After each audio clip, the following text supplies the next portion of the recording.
rich for me and all of my siblings as children was to grow up with this mother who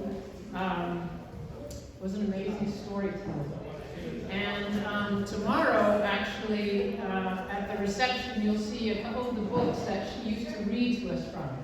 And so I'm just going to ask, just to kick this off, if my siblings would stand up, and we will recite to you. They are not prepared, but it will be a good test. So my siblings would stand up. So those are the 7 of us, and one of the stories that we grew up with was the goose.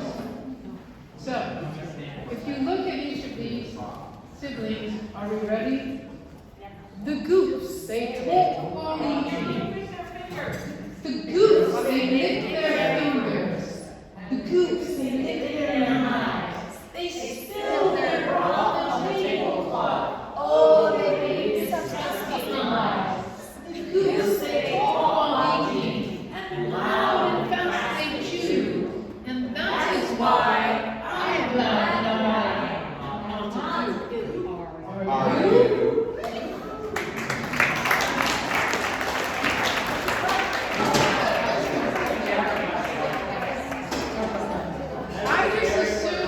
I just assumed everybody grew up with a mom who could just speak and share these stories with this accent. Anyways, okay, so I wanted to share something about my mom that I don't know that everyone realizes, that Aunt June was an athlete. And she also, I think most of you know, she was an incredible outdoor enthusiast. I often thought that I got my love of the outdoors and my athleticism from my dad. But actually, in thinking about and remembering my mom and the life that she led, I believe that it's my mom who actually contributed even more so to my ability to become an athlete and to be able to enjoy the outdoors. So Mom grew up in Southport. She went to Bright Homestead, which was a girls' school, and some of you may know she was probably, had they voted on the best athlete of the school, she would have won. She was the captain of the tennis club, the tennis team. She was the captain of the field hockey.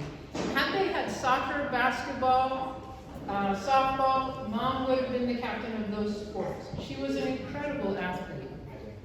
Although she excelled in all those other things that we know about, theater, grammar, math, it was her sports that actually helped her become this incredible team player.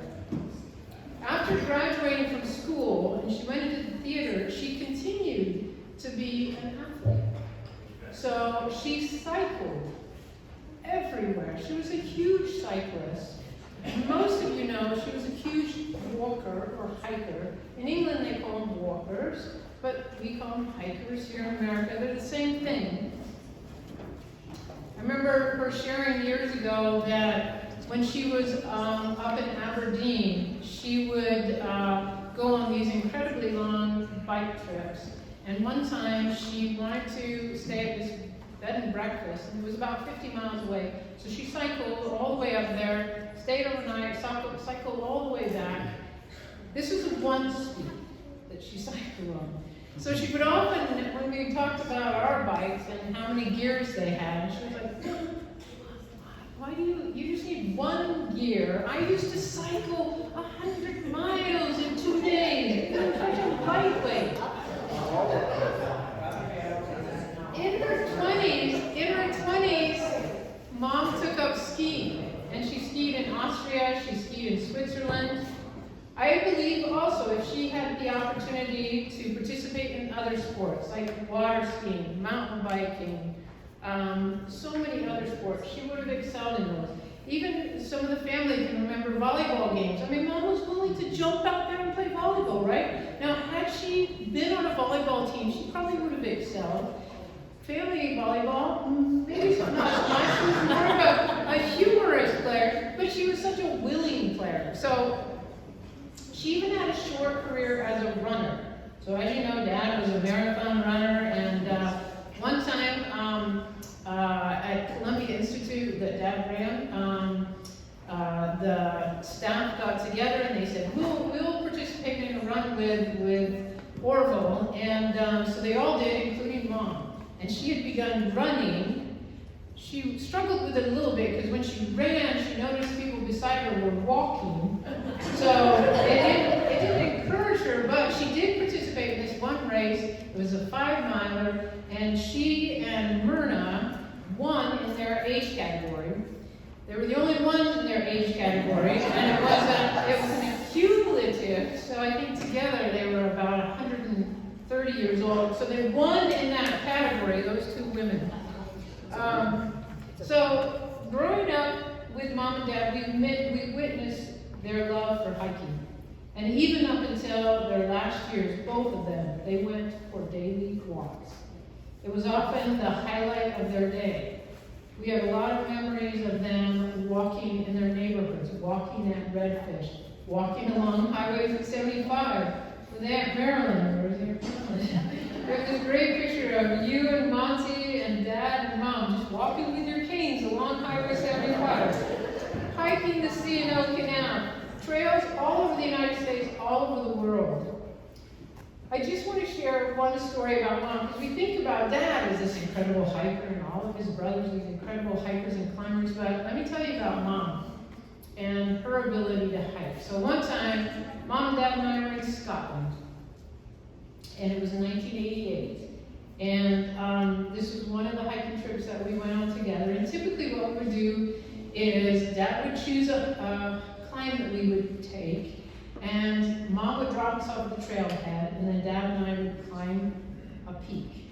And so this day, it was Ben Nevis. So Ben Nevis is the highest peak in the British Isles.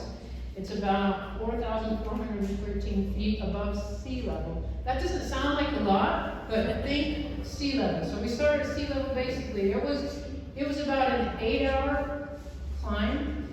It was about 8.5 miles. So what typically would happen with these hikes is Mom would drop us off, and then she would go and she would just walk around villages and chat with everyone all day long, and then we'd get back together at the end of the day, and she would share all the people that she met and all the things that she learned. This day, so she dropped us off, and Dad and I started heading up. So we were climbing, get to the top of Ben Nevis. It's snowstorm, it's crazy. We're then coming down. So we've been climbing now for probably 5 hours. So we're coming down, we're just only about a mile from the top. And there's my mom. There's my mom. And she decided that day, rather than walking around the village, she was going to climb Ben Nevis, go home. So she took off at the same time we did and started climbing. And she almost got to the top. She was just a mile from the top. So, of course, Dad and I are just blown away. She is like so excited. She's just smiling. She's just, her warmth, her enthusiasm is just everywhere. She's chatting to everybody coming up and down, of course. And especially she's going, I found them. And then my dad and I, we're just blown away. And she said, can we go to the top?